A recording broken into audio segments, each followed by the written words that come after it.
Oke, assalamualaikum warahmatullahi wabarakatuh. Terima kasih sudah mampir ke channel ini, channel yang membahas tentang perhandphonean. Oke, kali ini teman-teman, akhirnya Qualcomm rilis smartphone sendiri menggunakan chipset yaitu Snapdragon 888. Untuk detailnya sekarang putar dulu intronya, check it out.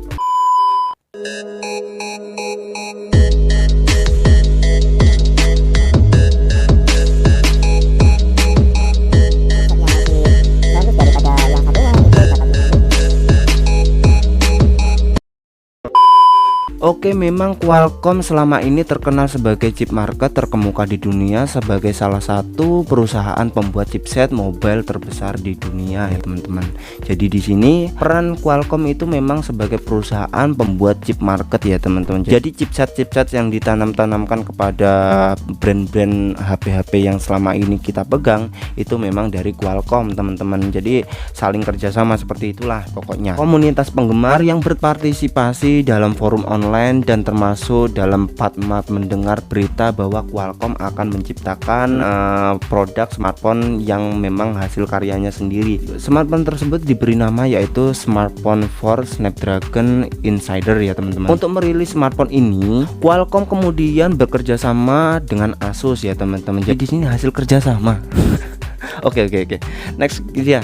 Jadi di sini Qualcomm itu bekerja sama dengan Asus. Asus itu kan brand dari yang biasa menciptakan HP, dan Asus pula memerlukan chipset dari Qualcomm sendiri. Jadi Qualcomm ya membutuhkan kerjasama dari Asus sendiri untuk menciptakan HP merek sendiri. Pokoknya itulah. Dan di sini ponsel ini dibekali dengan layar seluas 6,78 inci berjenis AMOLED dari Samsung dengan beresolusi yaitu 2448 kali 1080 pixel teman-teman.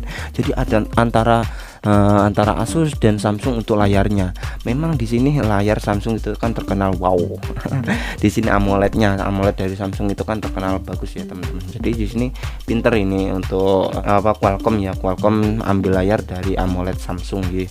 Next di sini untuk ponsel ini juga memiliki layar yang refresh rate-nya yaitu 144 Hz ya teman-teman. Untuk proteksi layar ponsel ini dilindungi oleh Gorilla Glass, Virtus, dan tentu saja sama seperti pada ponsel AMOLED lainnya, layarnya juga telah mendukung always on display teman-teman. Tentu itu memang saat ini pada tahun 2021 always on display itu memang pada semua HP memang seperti itu kan ya, tergantung ROM-nya.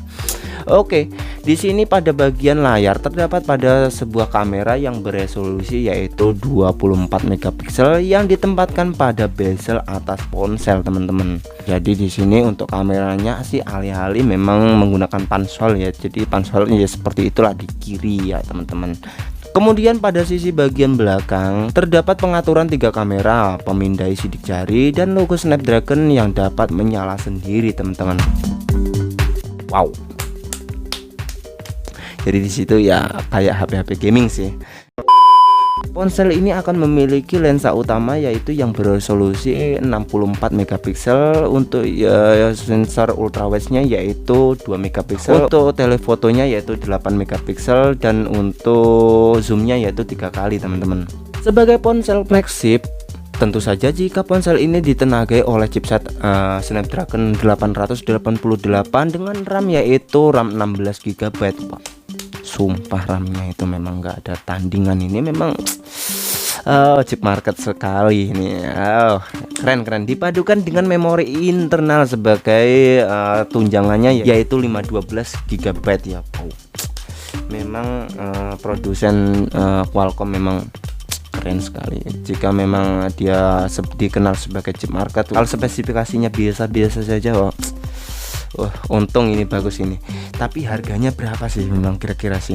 Dan menurut informasi ponsel ini akan berjalan menggunakan Android 11 teman-teman. Belum ada keterangan resmi terkait pengembangan lebih lanjut dari Qualcomm mengenai tampilan antarmuka ponsel ini teman-teman. Ponsel ini juga ditenagai oleh baterai yang berkapasitas yaitu 4000 mAh dengan teknologi pengisian daya yang super cepat yaitu 5.0 watt. Jadi cukup lumayan sih, tapi baterai ini kenapa cuma 4000 mAh. sedangkan chipsetnya itu chipset besar. Bisa juga loh ini terasa boros, tapi ya kita lihat saja untuk unitnya jika memang sudah rilis, jika memang sudah resmi ada di Indonesia. Ponsel ini nantinya akan dibuat dan dijual oleh Asus, teman-teman. Kok atas nama Asus ya? Mungkin Asus yang lebih paham dari pemasarannya, dari marketingnya ya teman-teman. Dalam sebuah laporan, ponsel ini akan tersedia di pasaran mulai Agustus di China, Amerika, Inggris, Jerman, Jepang, Korea Selatan, dan mungkin Hindia. Untuk harganya berapa sih? Tentu ya semoga kita berdoa murah saja. Jangan sampai larang-larang, jangan sampai mahal gitu lah. Di sini Asus akan menjual dari smartphone Qualcomm ini dengan bandrol yaitu sekitar $15.000 atau setara dengan 21,7 juta rupiah.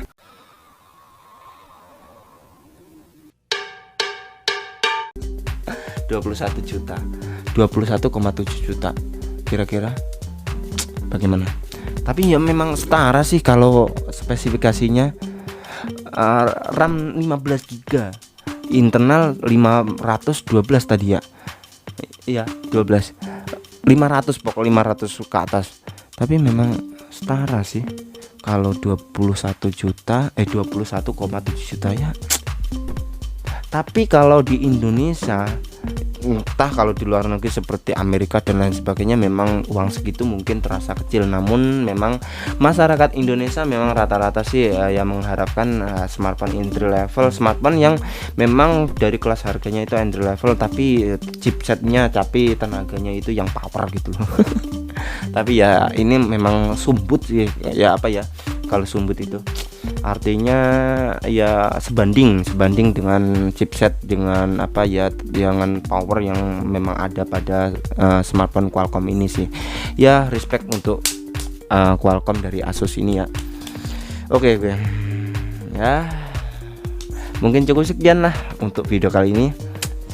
Share jika teman-teman suka video ini, like jika teman-teman kebalik lah, terserah. Pokoknya jangan pernah buang sampah sembarangan, jangan pernah jongkok di kloset duduk. Saya akhiri, wassalamualaikum warahmatullahi wabarakatuh. See you next time. Sayonara, bye bye.